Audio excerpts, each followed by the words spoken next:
안녕하세요. 반갑습니다. 성산 일출봉이 있는 성산교회, 성산교회 안식일학교에 오신 여러분들을 진심으로 환영합니다. 안 하던 일을 하죠. 이게 저희 교회에서 찍은 안식일학교 교과 공부가 지금 구독자가 35명이더라고요. 그래서 그분들 대상으로 잠깐 인사 한번 해본 겁니다. 예, 우리 서울중앙교회에서 오신 우리 민장로님, 또 이렇게 집사님, 삼육중앙교회, 위생병원협회, 이생병원, 구 이생병원교회 오셔서 너무 환영합니다. 반갑습니다. 한 주 동안 어떻게 지내셨어요? 바쁘게 지내셨죠?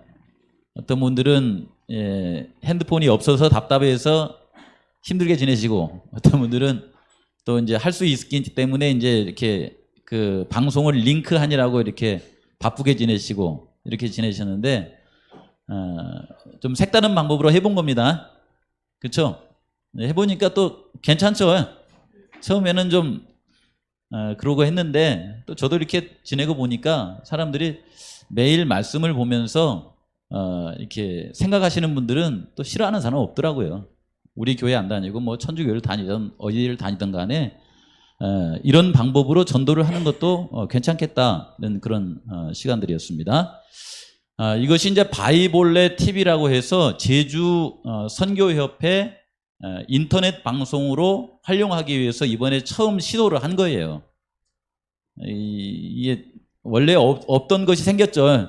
이제 다른 합회는 예를 들어서 영남합회 TV, 그다음에 호남합회 TV 이런 식으로 했는데, 제주도는 제주의 특색을 좀 살려가지고 바이블과 함께 올레길을 걷다. 그러니까 올레길이 이제 제주에서 이렇게 유명하잖아요. 이렇게. 그래서 바이블과 함께 올레길을 걷다라고 하는 약자로 바이볼레, 올레를 걸으면서 바이블, 한번 성경을 봐보자는 뜻으로 바이볼레 TV를 이렇게 만든 겁니다. 그래서 제 마음속에 생각하기는 이 방법을 통하면은 마태복음 28장이나 요한계시록 14장에 있는 말씀을 이렇게 직간접적으로 이렇게 성취하고 살 수 있어요. 왜냐하면은 우리가 이렇게 종이로 나눠주는 전도지는 우리 주변을 넘어가지 못합니다. 그렇죠? 근데 이 바이볼레 TV는 온 땅과 온 민족에게 전해질 수 있어요. 그러니까 국경을 넘어갈 수 있다 이 말입니다. 그런 면에서 참 좋은 거예요. 그래서 우리 성도님들께서 좀 관심을 가져주시고, 특별히 이제 이 코로나 이제 시대가 조금 이제 접어들어가죠.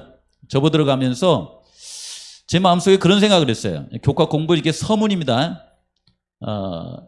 사람들이 한류 문화에 대해서 굉장히 깊은 관심을 갖게 됐어요. 한류 문화. 그 가운데 이제 애플 TV에서 파친코라고 하는 드라마를 만들었어요. 파친코. 그게 이제 예전 그 일제 시대에서 그다음에 이제 그다음에 그 이후에 일본에 남아 있는 누구라고 그러죠? 제1교포라고 그러나요? 그분들의 삶 이렇게 연결해 가지고 이제 드라마를 만들었는데, 이 드라마 속에 아주 미묘한 그런 이 지구 어떤 인류가 이렇게 갖고 있는 미묘한 감정의 문제를 이렇게 캐치하고 그걸 풀어가는 그런 그 드라마입니다. 근데 거기에 어떤 언어가 나오냐면 제주도 언어가 나와요. 보셨어요 혹시? 안 보셨죠? 제주도 분들은 안 보시더라고요. 근데 저는 관심이 있어서 보는 거거든요. 파친코의 누굽니까? 한수 아버지가 제주도 사람이에요. 그리고 그 제주도 사람이 일본 가가지고 이제 제1교포로서 살아가는 얘기가 나오고, 그 한수 아버지가 한수에게, 또 한수는 이제 거기서 이렇게 일본에서 생활하다가 제가 알기로는 또 이제 미국으로 갔나? 그 이후 드라마는 안 봤어요. 근데 거기서 보니까 한국말을 그냥 쓰지 않고 제주 사투리를 그대로 써요. 그래서 제주 사투리를 이제 배우게 만드는 겁니다. 그리고 이제 제주 사투리를 가지고서는 그냥 온통 드라마를 만든 드라마가 뭐냐면, 우리들의 블루스라고 하는 요즘 토요일하고 일요일 날 저녁 드라마로 나오는 방송이 있어요. 혹시 보셔요 그거? 우리 조성희 집사님 세련되셨구만. 칭찬해줘야 돼. 제주 사람은 이런 걸 안 보시면 안 되는데, 원래. 이건 제주 사투리로만 이루어진 드라마예요, 이것은요. 근데, 이게 그 한국 사람들이 왜 이럴까, 이게 머리가 이렇게 뭐 어떻게 됐나.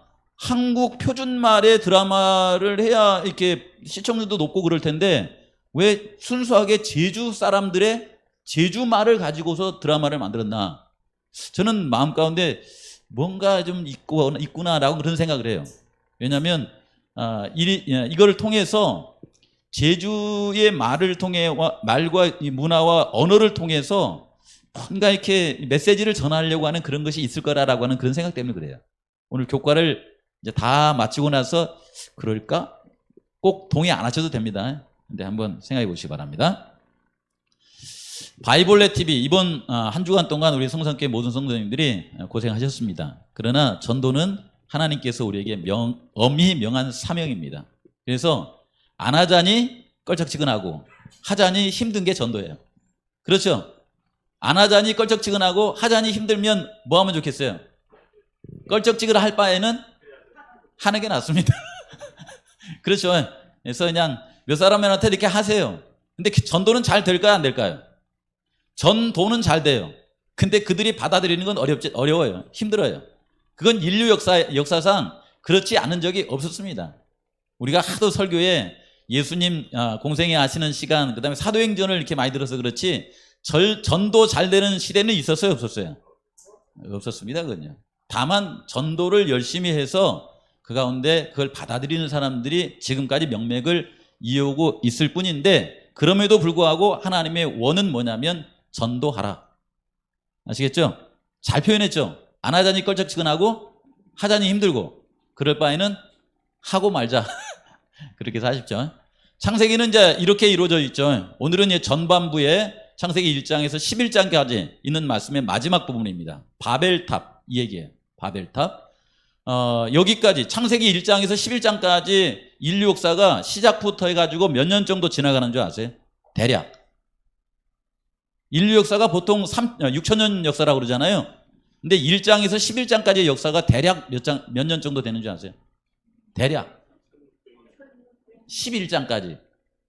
홍수 때까지는 1500년이 넘어요. 근데 11장까지 찍으면은 그냥 3분의 1이에요. 한 2000년이 지나가요. 좀 이따 같이 확인할 겁니다.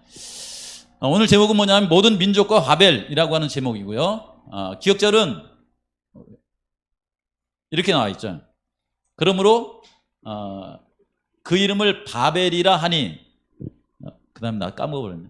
이는 여호와께서 거기서 그들을 온 땅의 언어를 혼잡하게 하셨음이니라. 여호와께서 거기서 그들을 온 지면에 흩으셨더라. 창세기 11장 9절에 있는 말씀 맞습니까? 제가 외웠다는 걸 보여준 거예요. 제가 안 보고 쉽지 않아요. 근데 외워보시다 보면 좋고요.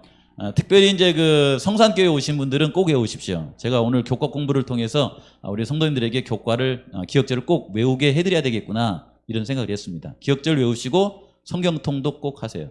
성산교회 성도님들은. 왜냐하면은 연세가 드시면은 몸이 늙어가는 것보다 머리가 먼저 늙어버리면 그거 참 비참한 거예요. 같이 늙으셔야 되거든요. 그렇죠? 돌아가실 때에 얘하고 늙는 속도가 어느 게 더 빨랐으면 좋겠어요. 얘하고. 그래도 얘가 좀 늦으면 좋아요.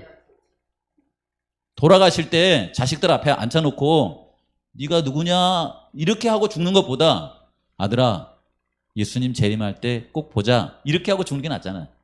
그래서 얘가 좀 늦게 늙어야 돼. 얘보다. 그러시려면 열심히 기억절 외우시고 그 다음에 우리의 이 말하자면 마음을 담는 그릇, 몸을 조금 더 늙게 하려면 뭐 하셔야 돼요? 열심히 걸으십시오.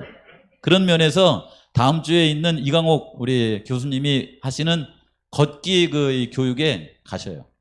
그냥 약 먹었다 생각하고 가세요. 혹시 가실 마음 있으신 분 있어요?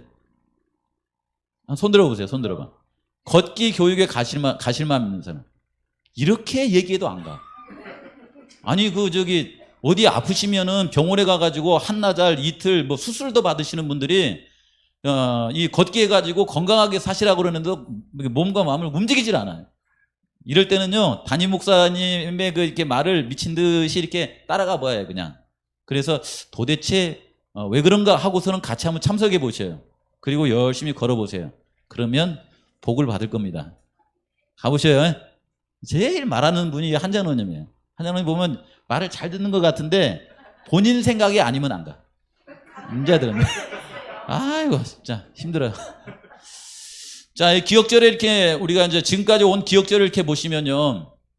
6과는 이제 다음 주에 할 거고, 5과는 바벨, 오늘 거고요. 4과는 노아의 때와 같이 인자의 이맘때도 그럴 거라고 그러죠.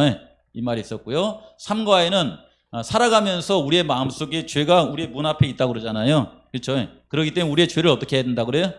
잘 다스리고 살라고 그러죠. 죄를 다스릴 수 있는 가장 효과적인 방법이 뭐예요? 죄를 다스릴 수 있는 방법. 예? 매일마다 착하게 살려고 하는 마음입니까? 가장 이 정확한 건 뭐냐면은 창세기 3장 15절이에요. 창세기 3장 15절의 마음으로 죄를 다스리는 거예요. 왜냐하면은 죄는 내가 다스릴 수 있는 성질의 것이 안 돼요. 하나님 그 여자의 후손인 예수님이 우리의 마음을 다스려 주어야 그 죄가 다스려져요. 아시겠죠? 근데 그 여자의 후손이 내 마음 속에서 가장 효과적으로 이렇게 활동하시도록 하시는 방법이 뭐예요? 아까 말씀하신 성령 하나님이세요. 성령께서 내 마음에 함께 하실 때에 예수님이 가장 효과적으로 일하실 수 있도록 하신다라고 하는 것입니다. 그 다음에 1과에 태초에 하나님이 천지를 창조하셨다라고 하는 것이 지금까지 기억절이고요. 그래서 우리 성도님들이 창세기를 이렇게 공부해 내려가는 동안에 창세기의 이 머리 되는 성경절이 뭐냐면은 물론 창조도 중요합니다. 그러나 타락된 세상에서는 창세기 3장 15절이 가장 중요해요. 왜냐하면 여기에 뭐가 나와 있냐면 구속의 경륜이 나와 있기 때문에 그래요. 그렇죠? 여자의 후손 누구예요? 예수님. 여자의 후손은 예수님인데 여자의 후손들은 누구예요? 여자의 후손들. 그들은 여자의 후손을 믿는 백성들이에요. 그렇죠? 그들이 이제 창세기를 써내려 가고 있습니다. 하나님께서 원하시는 것은 뭐냐면은 이 땅에 생육하고 번성하여 땅에 충만하는 것을 하나님께서 원하시는 거예요. 그래서 창세기 1장에 세상을 창조하시면서도 홍수 후에 창세기 9장에서도 하나님께서는 복을 주시면서 생육하고 번성하여 땅에 충만하라라고 하는 것이 하나님의 뜻입니다. 그렇죠? 창세기 1장부터 11장까지의 역사는 홍수까지 1656년, 그러니까 홍수 때까지 역사를 이렇게 쭉 계산해 보시면 1656년이 나와요. 그리고 노아가 950세를 살다가 죽었어요. 근데 홍수가 몇 년에 일어났어요? 노아 600세 때 일어났죠. 그렇죠. 그래서 이 노아가 죽던 때의 연도가 창조로부터 한 몇 년 정도 되는 것 같아요. 1656 더하기 350 그러면 되겠죠. 그럼 얼마예요? 1656 더하기 350 2006년인가요? 노아가 죽던 때가 이 땅이 만들어진 때로부터 해서 한 2006년 정도 되던 그때에 죽은 거예요. 근데 여기에는 굉장히 슬픈 역사가 이제 포함되어 있습니다. 대충 계산해 보니까 창세기 11장에 보면 데라가 128살에 그 다음에 아브라함이 58세에 노아가 죽는 걸로 계산상에서는 나와요. 근데 이게 노아가 350년 홍수 후 더 산 것이 복일까요? 저주일까요? 복잡해요. 좀 이따 설명해 드릴게요. 어쨌든 이 모습을 한번 생각해 보시고요. 그리고 이 홍수 정도의 인류의 엄청난 사건을 경험했으면은 인류가 정신 차리고 하나님 믿고 살아가야 돼, 안 살아가야 돼? 그러지 않습니다. 사람은 웬만해선 정신 안 차려요. 자극을 줘가지고 아플 때는 어이구 이렇게 하다가도 시간 지나면 다 잊어버립니다. 그래서 노아가 죽을 때쯤에, 그러니까 노아가 이제 홍수 350년쯤에 노아가 홍수 전에 경험했던 것을 또 경험을 해요. 홍수 전에 거의 다 하나님 다 떠나버렸잖아요. 350년 지나고 나서 죽을 때쯤 됐을 때에 하나님 믿는 사람 많이 있었을까요? 없었을까요? 거의 없었어요. 미묘하더라고요. 가만히 이렇게 성경을 찾아보세요. 그런 음성을 이렇게 볼 수가 있습니다. 그럼에도 불구하고 하나님은 그런 인류를 구원하시고자 하는 간절한 소망이 성경에는 있습니다. 디모데서 2장 4절에 하나님은 모든 사람이 구원을 받으며 진리를 아는 데 이르기를 원하신다. 이렇게 나와 있고 요한복음 6장 40절에 보시면은 그 아들을 믿는 자마다 영생을 얻는다라고 하는 말씀이 있죠. 하나님의 뜻은 언제나 분명하고 동일합니다. 그것은 뭐냐면 모든 사람이 하나님을 알고 구원에 이르는 것이 하나님의 뜻이에요. 그래서 마태복음 24장이나 사도행전 1장 8절에 있는 말씀에 보면은 모든 민족에게 그 복음이 증거돼야 끝이 온다. 그것을 증거하기 위해서 성령의 능력을 주신다. 이런 말씀이 있죠.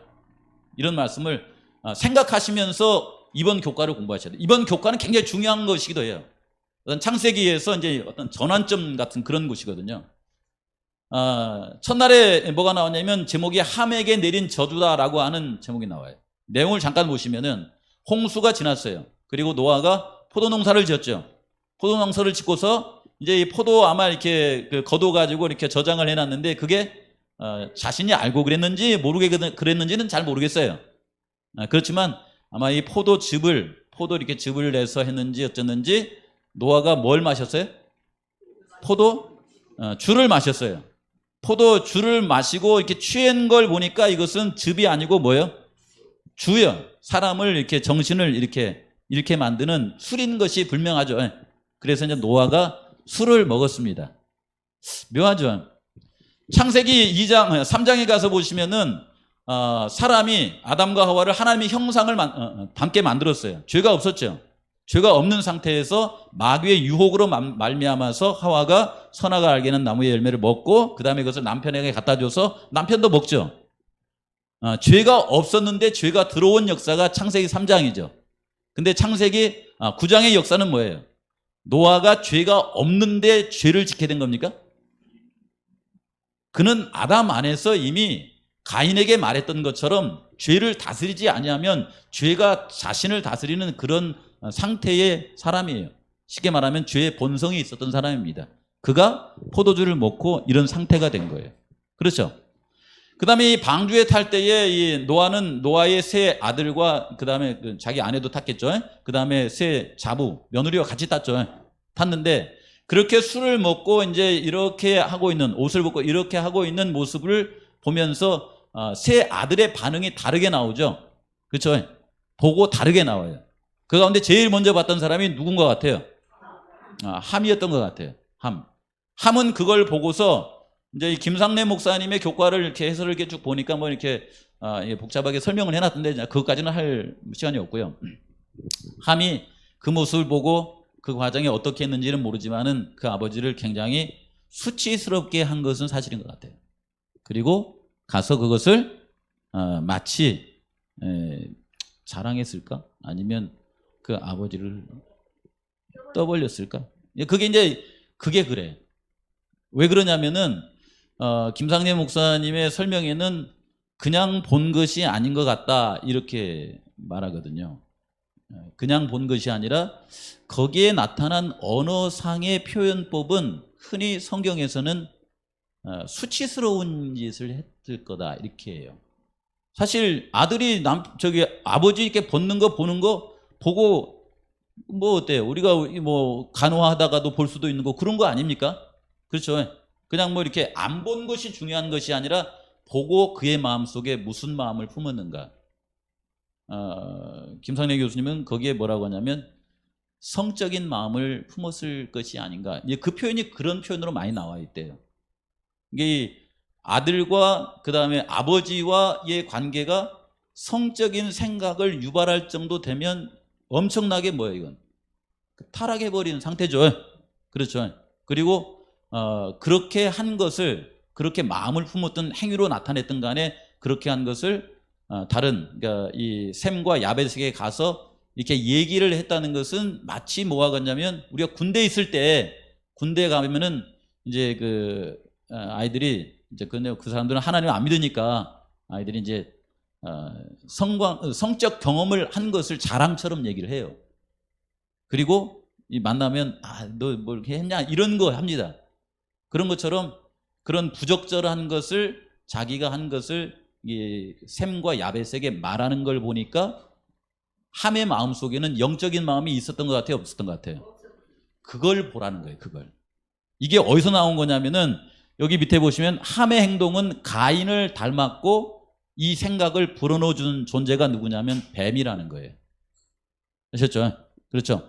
그렇지만 이렇게 셈과 함은, 셈과 야벳은 함의 그 얘기를 들었을 때에 그것을 이렇게 받아들이지 않고 오히려 뒷걸음질해서 그 아버지의 벗은 몸을 어떻게 해줬어요? 덮었다는 거예요. 덮었다. 이게 덮었다는 것은 뭐냐면은 허물을 이렇게 들추지 않았다. 또 함이 얘기한 것을 이렇게 동조하지 않았다. 쉽게 말하면 이 바울의 표현으로 말하면 성령의 마음을 가졌다. 이런 표현이에요. 그래서 그것은 쉽게 말하면 셈과 야벳의 행동은 아벨을 닮았는데 이들은 메시아인 예수님을 믿는 사람들이었다. 이렇게 보는 게 좋습니다. 이해되시죠? 그렇죠. 그래서 여기 보시니까 함은 육신적으로 방주를 탔지만은 그의 마음은 방주를 타기 전과 다름없는 마음의 변화는 경험하지 못한 채 살아가는 함의 모습을 볼 수 있습니다. 흥미롭죠? 그래서 이 부조와 선지자에 보시면은 함의 비인도적인 범죄는 그의 마음에서 부모에 대한 존경심이 사라진 지 오래라는 것과 그의 성격이 불경건하고 비로하다는 것을 나타냈다. 이 악이 뭘 불러왔다? 심판을 불러왔다. 이렇게 말합니다. 그렇죠. 오늘 이렇게 보자면 우리가 안식일 날 교회는 왔는데 함의 마음을 갖고 살 수도 있어요, 없어요? 있어요. 안식일 날 교회도 오지만은 교회를 다니시면서 어떤 마음을 가져야 되냐면 셈과 야벳의 마음, 메시아인 예수 그리스도를 믿는 마음으로 우리의 마음이 변화된 그런 삶이 우리에게 중요하다. 이걸 잠깐 들여다볼 수가 있습니다. 그런데 여기 보시면은 함이 범죄를 했는데 하나님 노아가 일어나 가지고 그 사실을 알고서는 어떤 예언적인 어떤 저주에 해당하는 그 말을 합니다. 그래서 가나안에 대한 저주의 말이 이제 창세기 9장에 나와 있죠. 왜 함에게 저주를 직접적으로 하지 않고 가나안에게 했을까? 그렇죠. 왜 그런가 이렇게 봤더니 이런 과정을 통하여서 이제 가나안이 저주를 받는 과정을 통하여서 꼭 가나안의 그러니까 함의 후손들이 저주만 받는 것이 아닙니다. 그렇죠. 저주라고 하는 것은 뭐냐면 창세기 3장 15절을 통해서 보시면은 여자의 후손을 마음속에 안 받아들이고 믿음 가운데 안 살면 결국은 저주를 당하는 거예요. 그렇죠. 근데 함의 후손들, 특별히 가나안의 후손들이 하나님을 떠났는데 이 가나안의 후손 가운데 예수님을 하나님을 영접한 사람이 있어요, 없어요? 혹시 생각나는 사람 있어요? 가나안의 후손 가운데, 함의 후손 가운데. 이것이 축복이 될 수도 있고 이것이 저주도 될 수도 있다라고 하는 생각을 조금 제가 해봤어요. 여기 보시면 가나안의 후손들은 가장 타락하고 이교의 형식에까지 전락했다. 예언적 저주를 통하여 그들은 노예가 될 운명에 처하였으나 수세기 동안 그 운명은 보류되었다. 이렇게 시간이 흘러가는 동안에 어떤 사람이 깨닫고 여호와 하나님을 마음속에 영접한 사람이 있었으니 그는 여리고에 살았던 누구예요? 기생 라합 같은 사람은 이 신은 바른 신이 아니구나, 여호와 하나님이야말로 참신이구나 하고서 그 하나님을 받아들임으로 라합은 축복을 받았어요. 그러나 대부분의 사람은 하나님을 받아들이지 않고, 쉽게 말하면 예수 그리스도를 받아들이지 않고 그대로 이렇게 삶으로 저주를 이렇게 단 대목이 나오죠. 이 장면들을 이렇게 가만히 이렇게 생각해 보시되 어떻게 생각하시냐면, 우리 성도님들이, 제가 이 말씀을 왜 드리냐면은 우리가 사는 지역에서도요, 예수님을 믿는 사람들도 있고 믿지 않는 사람들도 있어요. 근데 이것을 볼 때에 그냥 단지 예수님 믿으면은 축복을 받고 안 믿으면 저주받았다 이렇게 생각하지 마시고, 성경을 가만히 읽어보시면 모든 인류에게 해당되는 저주는 창세기 3장 15절을 통해서 다 풀릴 수 있습니다. 그게 셈의 민족이든 함의 민족이든 야벳의 민족이든 모든 사람의 민족은 누구를 통해서 저주를 다 풀 수 있어요? 예수님을 통해서 다 풀 수 있어요. 그렇죠. 그래서 창세기 9장 24절에서 27절에 있는 말씀을 그냥 읽으면은 함의 자손이, 그 가나안의 땅에 있는 사람들이 저주를 받는 것으로 나오지만은 이 말씀을 영적으로 잘 보시면요, 함의 후손이 셈의 하나님 여호와의 그 여호와를 이렇게 찬양하면서 셈의 종이라고 하는 것은 셈이 믿는, 셈족이 믿는 하나님을 같이 믿으면 복을 받아요. 그러겠죠. 야벳 족속이 믿는 하나님을 같이 믿으면 복을 받습니다. 그런 역사가 요즘 있어요, 없어요? 요즘 있어요, 그게. 왜냐하면은 함의 후손은 대개 보면 누구라고 그래요? 그들의 길을 걸어가는 것 때문에 고생을 했던 구스민족 있죠. 구스민족이 옛날에는 노예 생활을 했지만은 그들이 셈의 하나님, 야벳의 하나님을 받아들이고 그리스도인이 된 사람이 요즘 얼마나 많습니까?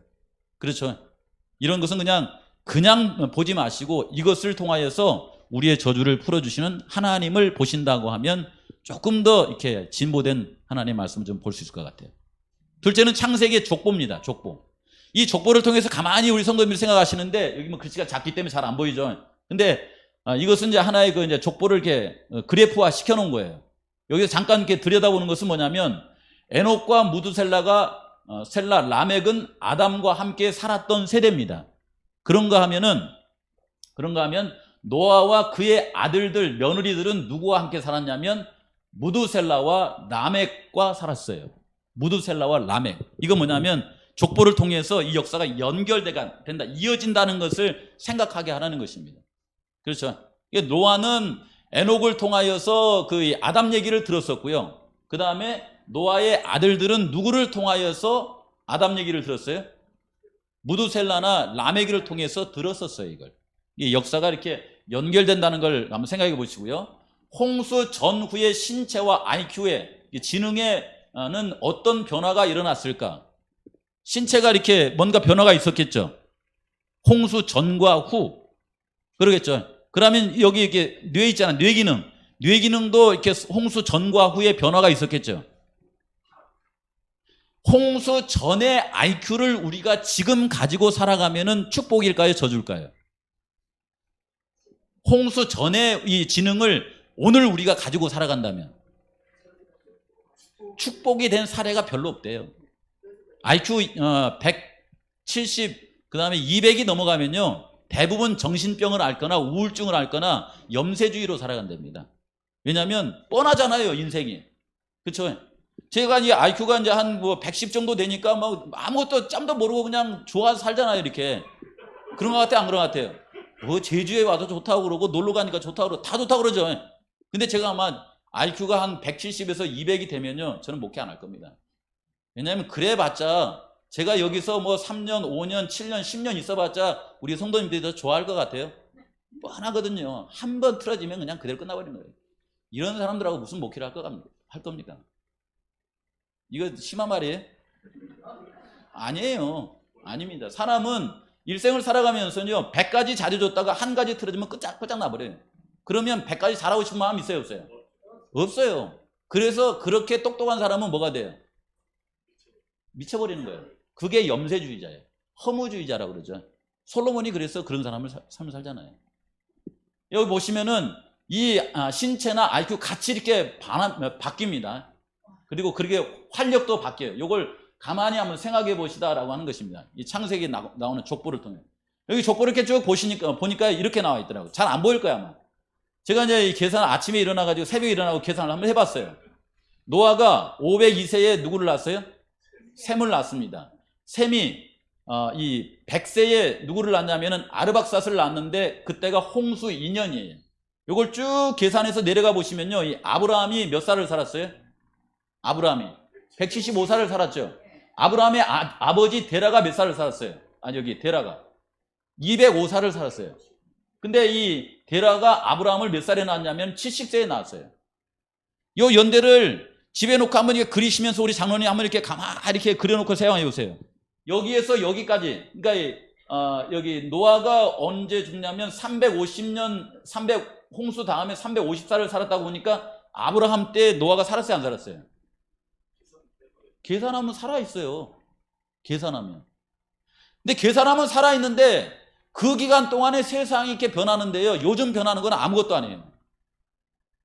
인구가 이렇게 번창해 나가고 그들이 바벨탑을 쌓고 하나님을 부인하고 떠나고 막 서로 이렇게 니무스 일어나고 막 서로 치고받고 싸우고 하는데 이건 이렇게 해서 살아야 되나? 라고 하는 생각이, 노아가 그랬을 거야 아마. 홍수 차라리 죽어버렸으면 좋을 뻔했다. 이런 생각을 했을 거야 아마.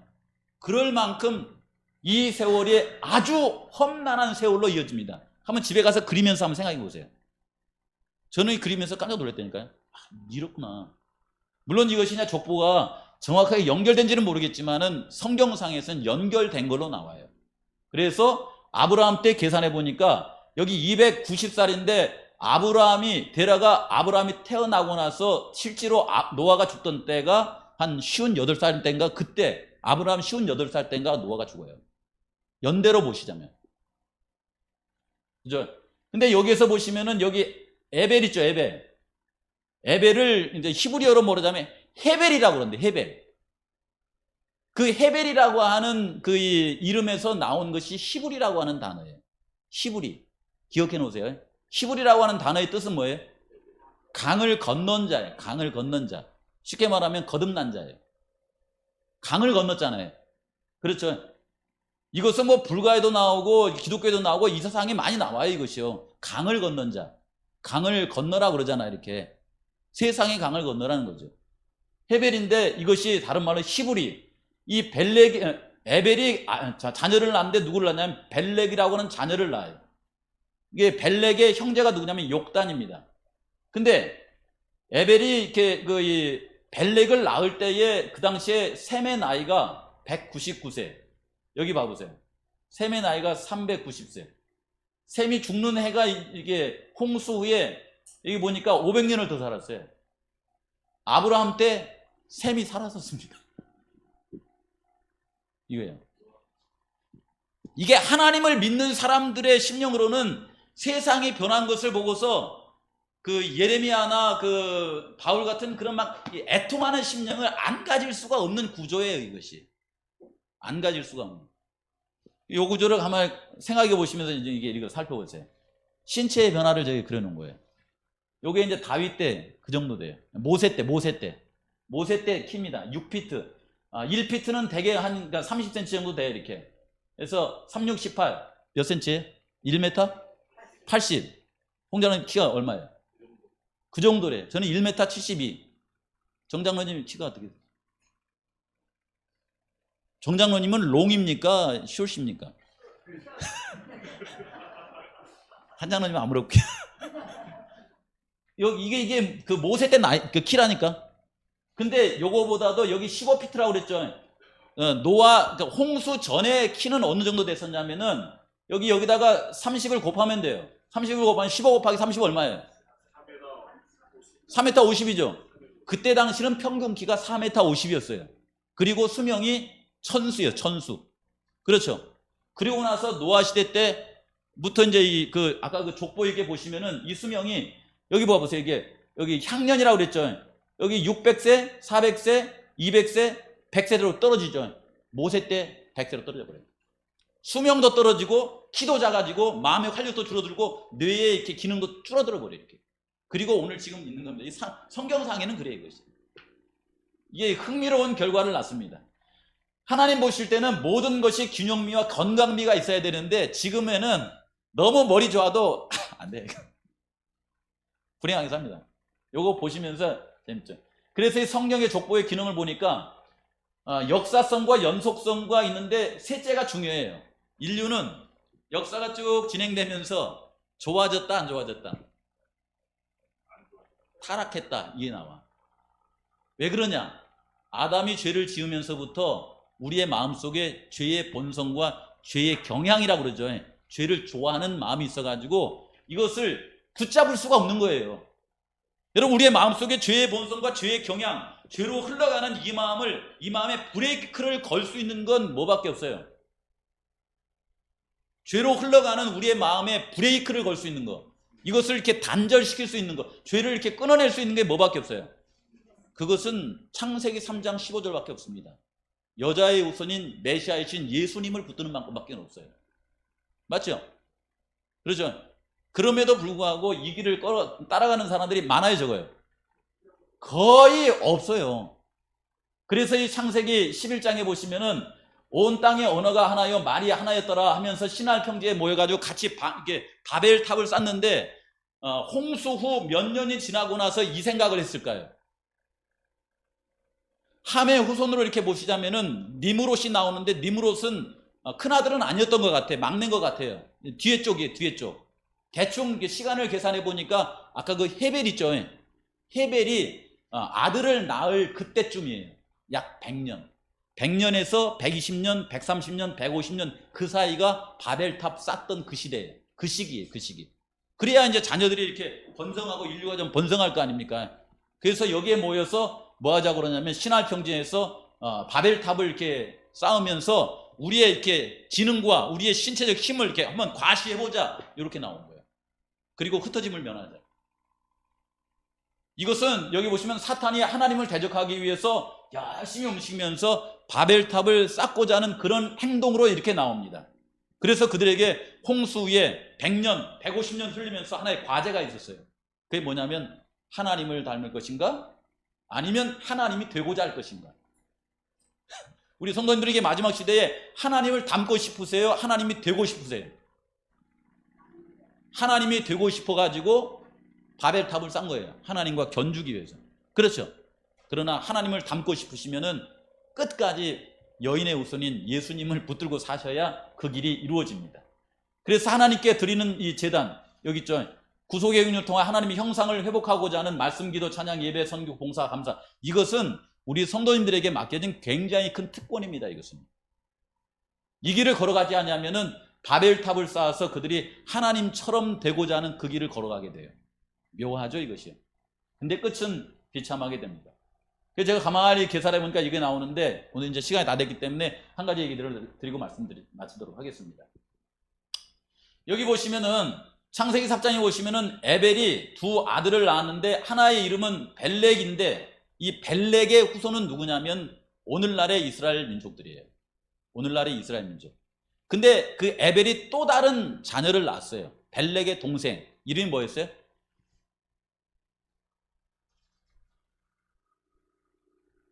이제 아까 반복된 거 넘어갈게요. 벨렉의 이게 동생 이름이 나니 그 벨렉의 동생 이름이 누구예요? 욕단이에요, 욕단. 그렇죠. 여기 에벨 시대 때 보시면은 벨렉이라 하였으니 그때의 세상이 나뉘었다 하는 거 보니까 이때가 이제 바벨탑을 통해서 언어가 혼잡이 되고 세상이 나눠진 그때쯤이죠. 그렇죠. 근데 이때 욕단이 태어났는데 벨렉은 이스라엘 민족의 그 조상이 되었고 욕단은 여기 가만히 이렇게 읽어 내려가 보시면은 뭐가 나오냐면요. 이렇게 하고 그들의 거주하는 곳은 메사에서 스발로 가는 길의 어느 쪽이에요? 그들이 거주하는 데서 동쪽으로 넘어갔으면 그 동쪽은 쉽게 말하면은 이스라엘 유럽 쪽이에요, 중국 쪽이에요? 동쪽이면 정신 차리고 요거만 들고 봐채. 동쪽이면 중국 쪽이에요, 아니면 저쪽 유럽 쪽이에요? 중국 쪽이에요. 중국 쪽. 근데 욕단 하고서 눈을 감아 보세요. 욕단 누가 생각이 나요? 동쪽으로 계속 넘어간 이 욕단을 가만히 생각하면 욕단 그럼 누가 생각이 나냐고. 다시 눈 감아 보세요. 그리고 노래 하나를 해내 보세요. 동쪽으로 고개를 넘어서 간 이 욕단의 후손 누가 생각이 나요? 이래도 생각 안 나면 안 되는데. 예? 예? 누가 생각이 나요? 예? 뭔 힌트예요? 단이 나오는데 욕단이 나오는데. 단군. 그리고 이렇게 고개를 넘어가면서 부르는 노래 있죠? 뭔 노래예요? 아리랑이 다른 말로는 그 뜻이 해석이 안 돼요. 그래서 한국의 기독교 학자들 가운데 어떤 분은 그 아리랑이 히브리어로 엘이랑이라고 하는 말하고 똑같대요. 엘이랑. 엘이 누구예요? 그게 하나님이에요. 하나님이랑 고개를 넘어갔는데 넘어온 민족 가운데서 하나님을 함께 품고 하나님 없으면 살지 못하는 민족이 동쪽으로 넘어온 민족 가운데 유일하게 있어요. 누구예요 그게? 베트남이에요? 동남아시아예요? 중국이에요? 일본이에요? 어디예요? 대한민국 사람은 하나님 빠지면 못 삽니다. 그게 희한하죠. 원래 대한민국 사람들은 불교를 믿어야 맞아요. 원래 태국 사람들 이런 사람들처럼. 그렇죠? 근데 묘하게 대한민국 사람들은 기독교를 가지고 씨름을 하는 거예요. 왜 그러냐면 이 욕단이 어쩌면 그럴 것이다 라고 하는 말이 있어요. 욕단. 동쪽 산으로 이렇게 넘어간 이 사람 있죠. 그리고 이 사람들의 노래를 보니까 이렇게 나와 있어요. 근데 그 노래 가운데 넘어오면서 이 노래의 진수를 이렇게 생각해 가지고서는 그 진수를 심어 놓고 그것을 조상 대대로 부른 노래가 있었으니 그게 어느 지역의 지방의 노래냐면 느영 나영 둘이 둥실허. 이건 제주 사람들의 원래 정신은 제가 볼 때는 없어요. 이것은 제주 이게 뭐 죄송합니다. 방송에 나가도 괜찮아요. 이 섬것들이 무슨 이런 노래를 부릅니까? 안 그래요? 비싸요? 안 그렇습니까?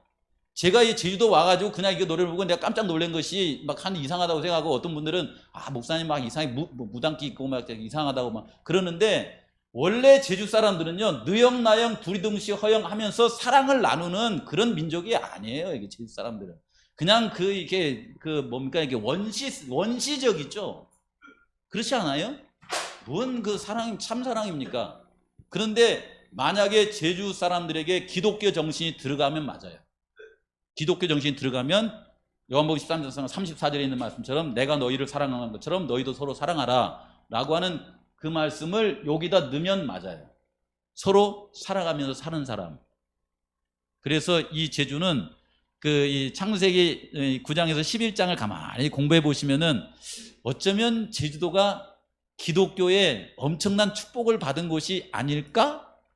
라고 하는 생각이 들어가요. 진짜 들어간다니까요. 그래서 제가 파친코 얘기하고 우리들의 브루스 얘기를 한 거예요. 왜 제주 언어가 뭐가 그렇게 대단하다고 요즘 시대에 제주 사투리를 전라도 사투리 갖고 저기 드라마 만든 거 봤어요? 제주도 전라도 사투리는 언제 써요? 깡패 얘기한테만 써요. 못된 짓 할 때만 전라도 사투리 넣어가지고 드라마 만든다니까요. 경상도 어때요? 친구 얘기 있잖아요. 조폭 얘기. 그럴 때 쓰잖아요. 근데 제주도 사투리를 가지고 조폭 얘기 쓰는 거 봤어요? 없습니다. 제주도 사투리는요. 바닷가에서 이 고기를 잡고 그 다음에 집안을 살리고 학생들을 가르치고 서로 사랑하면서 살아가는 그 얘기를 제주도 사투리 속에다가 넣더라고요. 이래도 박수를 안 치네. 오늘 교과 공부 여기서 마실게. 여기 제주도 사시면서 하나님 많이 사랑하고 사십시오. 창세기 11장에서부터 제주도가 여기까지 흘러내려온 거예요. 하나님 아버지, 우리의 존재감을 하나님 말씀을 통해서 찾게 해주셔서 감사드립니다. 어쨌든 우리는 하나님께서 아담을 통해서 노아를 통해서 그리고 셈을 통해서 또 에벨을 통해서 또 욕단을 통해서 허락한 후손이지 않습니까? 하나님을 믿고 하나님께 예배드리며 예수님 이 땅에 재림하시는 그날까지 살아감으로 인하여서 우리의 삶을 통하여 하나님의 형상이 회복되는 축복된 삶을 우리 모두가 살아갈 수 있도록 함께하옵시기를 예수님의 이름으로 기도합니다.